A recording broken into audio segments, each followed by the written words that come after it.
I have given my heart and soul to my husband for 20 years. One day, when I return home, I find signed divorce papers. I swiftly reach out to him, and he answers with a frosty tone. I'm moving out of the house. Make sure to sign the divorce papers, okay? What? This is too sudden. At least tell me the reason. Fine, I will tell you. My girlfriend is pregnant. You are no longer needed. Girlfriend? Pregnant? What are you talking about? I won't pay a cent for alimony. There is no proof of my infidelity anyway. I'm bursting with rage at this point. I've dedicated myself entirely to him, managing the household, caring for our child, and tending to his mom for 2 decades. Yet, he wants to end it with a single phone call for such a selfish reason. You just wait and see. I immediately suppress my anger. Oh, I see. Fine. Let's get a divorce. Oh, really? In the following month, he goes into a frenzy, bombarding me with calls. I'm Martha, a 46-year-old nurse. I've taken pride in working since I was younger. My husband's name is Tony. He's 2 years older than me and works in a telecom company. We met through our mutual friend. His dependable and manly attitude grabbed my heart back then. We started going out, and eventually, he popped the question. I was thrilled to be engaged to him. His father had passed away during his university, so his mother lived alone. I heard that she was from an affluent family, and she carried an air of sophistication. Oh, what a lovely girl! I'm so glad to have you as my family. She gave me a gentle smile. I was happy to have such a charming mother-in-law. After we got married and moved in together, I discovered that he had no intention of sharing household chores. He left his laundry lying around, didn't take out the trash, and never bothered to clean up after eating. Since we were both working, I asked him several times to help out, but all he ever said was, Housework is a wife's responsibility. Don't try to make me do it. Back then, society was a little more conservative compared to today, and there was still a belief that housework was a wife's duty, and men should be put on a pedestal. So I obediently followed this idea. Not long after we got married, I became pregnant. While Tony was happy about it, he still didn't lift a finger to help me at home. If I couldn't do it due to morning sickness, he would even become visibly upset. Geez, are we having takeout again today? Sorry, but I'm feeling sick again. I've been in bed all day. Such a lazy wife. He could have made something by himself. I wished he would show some consideration for me. Despite my thoughts, I apologized. I believed that taking care of my husband's needs was a wife's duty, and I did my best to be attentive to him. Even after our daughter Sarah was born, he remained the same. He played with her only when she was in a good mood, and avoided diaper changes or making formula. No matter how many times I told him we would share parenting, he just didn't get it. I was running around taking care of Sarah and housework from morning to night, while he only focused on his job. Even after I returned to work, nothing changed. He remained indifferent to childcare and spent his time as he pleased. During those times, Cassidy occasionally helped out. She really adored Sarah without making any complaints to me. I was saved by her presence. As the years went by, we somehow reached our 20th wedding anniversary. Sarah was 18 years old and living in a university dorm. I was thinking that I would have more time for myself even though I was still juggling work and the chores daily. However, I received a call saying that Cassidy had fallen down at home and broken a bone. When Tony and I went to the hospital, she looked devastated. Well, I'm getting old. I could leave the hospital soon, but I would need care for my daily life. Don't worry about it. Martha is going to help you. To my surprise, Tony told her as if it was no big deal. I had a full-time job. I thought I finally could start thinking about my own life. Sensing my inner turmoil, Cassidy spoke up. But she works full-time and is already busy. I can't burden her. Tony looked at me and asked if I could manage with a hint of pressure. I couldn't say no, so I had to say, leave it to me. That was how I ended up juggling all the household chores, working, and taking care of my mother-in-law. Tony left the caregiving entirely to me and didn't even ask about her condition. I couldn't help but think he was cold-hearted. But for Cassidy's sake, I continued to do my best every day. Around that time, he began working late and spending a lot of time away from home. Despite claiming overtime, he often came home late at night drunk. I ended up eating dinner alone more frequently, feeling lonely. 3 months after I started caring for Cassidy, our 20th wedding anniversary approached. I had arranged for us to go out for dinner to celebrate. In the midst of the daily grind of work, housework, and caregiving, it was the one thing I looked forward to. Honey, don't forget, we have a dinner reservation for our wedding anniversary tonight. Let's meet in front of the restaurant, okay? I reminded Tony, handing a briefcase to him as he was leaving for work. I know. See you later. I watched him walk out of the door, and then I headed to work as well. After finishing my shift, I waited in front of the restaurant at the agreed-upon time of 6 p.m., but he didn't show up. I got anxious and tried calling him multiple times, but he didn't answer. Finally, on the 8th call, he picked up. It sounded pretty noisy where he was. Why are you calling me over and over? It's our anniversary dinner, remember? It's almost time.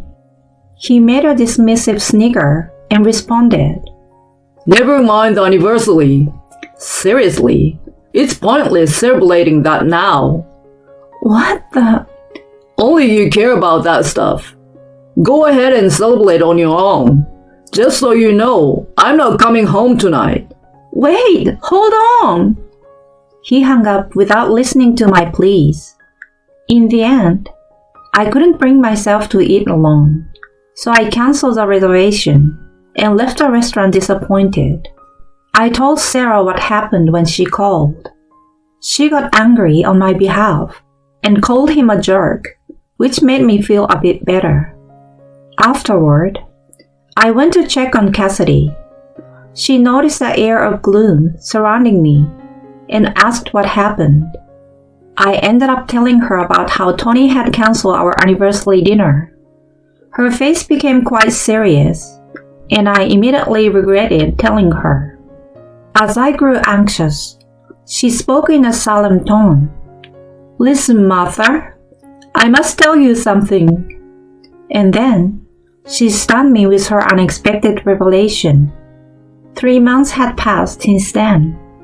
When I returned home from stopping by Cassidy's after work, my house was pitch dark. As soon as I turned on the lights, I saw something on the table that left me speechless. They were divorce papers left by Tony. I immediately reached out to him. Honey, where are you? What are these papers? He didn't hide his annoyance and replied, I'm moving out of the house. Just sign those, okay? What? This is too sudden.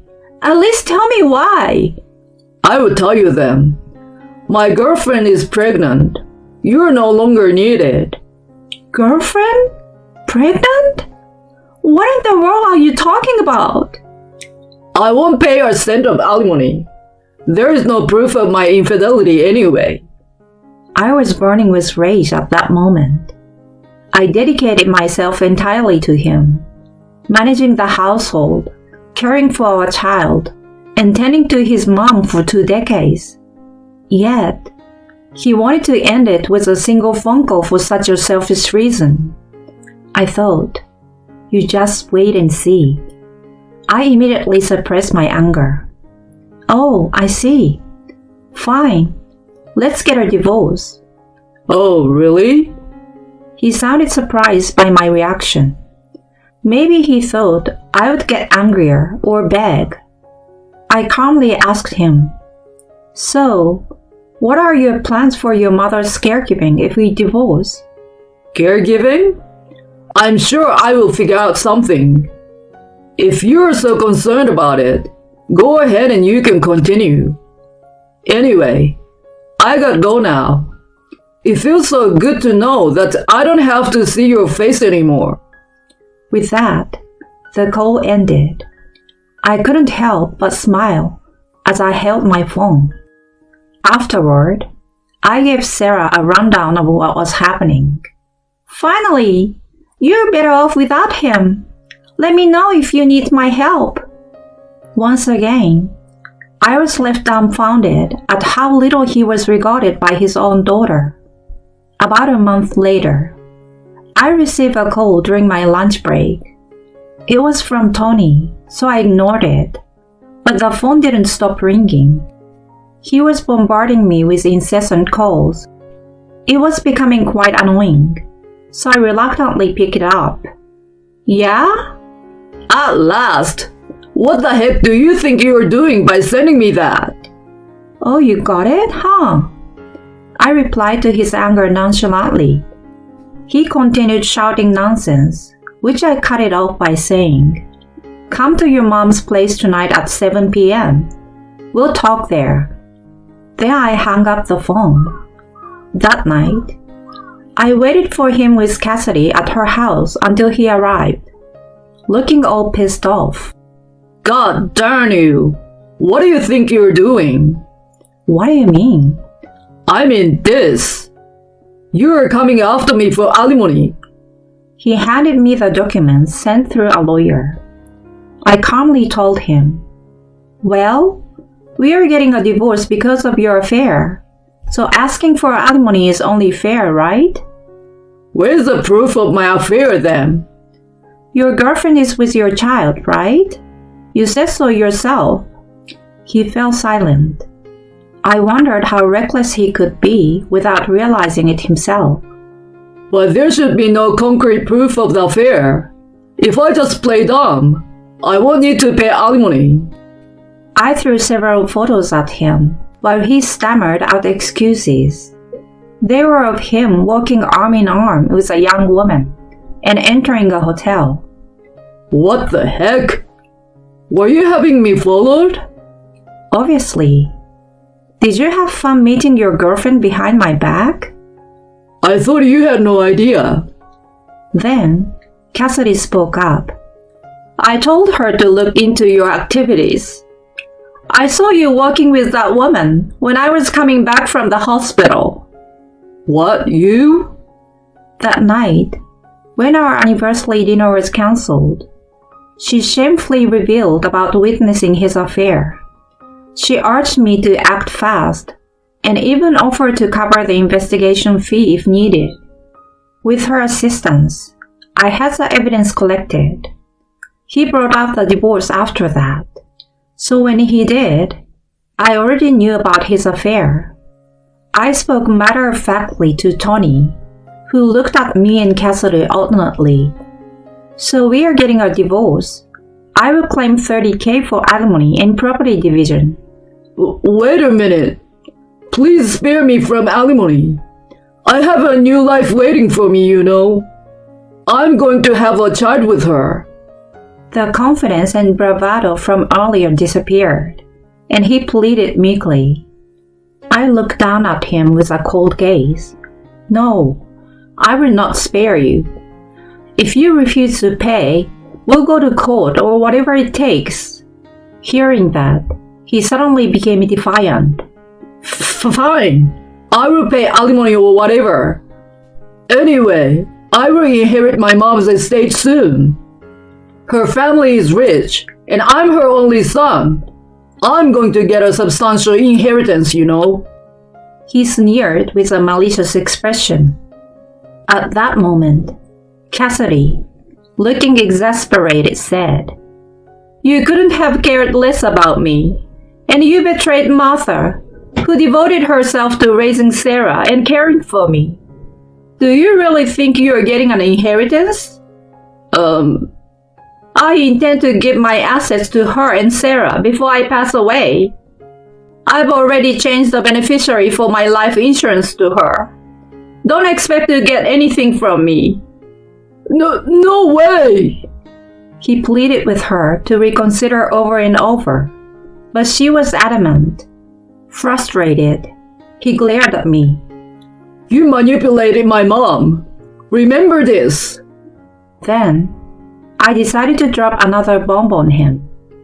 "Oh, by the way, should I tell you something interesting?" What? He looked bewildered, and I handed him a manila folder. As he looked at the contents, his face turned paler and paler. What the heck is this?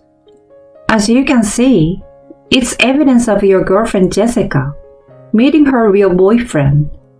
The pictures inside showed her hanging out with a young, handsome guy, kissing and doing what happy young couples do. Jessica, who had been working at a bar, seems to be deeply involved with one of the regulars. Tony trembled as he looked at the photos. This can't be true. She's pregnant with my child. Despite that, she was drinking heavily at the bar and was puffing away on cigarettes too. What? Well, this is what I found during my investigation. But she hadn't been to the obstetrician either. I doubt she's even pregnant. But she was asking me for money for maternity checkups and baby clothes. I couldn't help but burst into laughter. Seriously, do you really think a woman this young and beautiful would marry a middle-aged average Joe like you? Haven't you figured it out yet? She was just using you for money. I'm ashamed of my son. Then, he started to tremble and attempted to make a call somewhere. But the announcement on the other end said, "The call cannot be completed as dialed." Why? What's going on? I laughed at his clueless face. "She has probably blocked you. Looks like you've been dumped." No, it can't be. He collapsed to his knees, devastated. Then he suddenly clung to me. Martha, I've been the biggest fool. I was deceived. The only person I truly love is you. Let's start over. Let's go back to being a happy family with Sarah and Mom. He tried to grab my hand, and I forcefully pushed him away. "Don't touch me. You left me like that after I spent 20 years dedicating to you. I will never forgive you. Pay up and get lost, you scumbag." Then I kicked him out of the house while he bawled his eyes out in such a shameful way. Later on, we finalized our divorce. I was able to claim alimony from him and received a substantial portion in the property division. Sarah and Cassidy blocked his calls and stopped talking to him as well. Due to his financial contribution to his girlfriend, he had almost depleted his savings. He had to borrow money to pay alimony. At work, he used to brag about marrying a younger woman and having a child.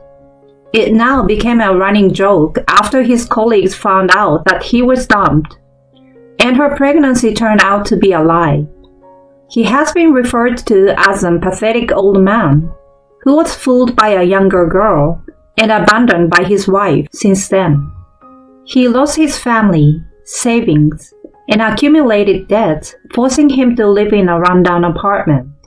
He's taken an extra job, working night shifts at the construction site to repay his debt. Even with this knowledge, I feel no sympathy for him.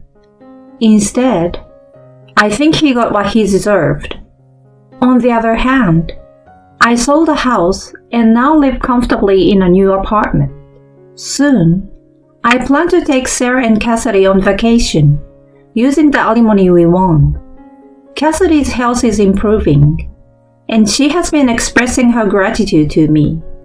From now on, I will cherish what's left and move forward with a bright outlook on life.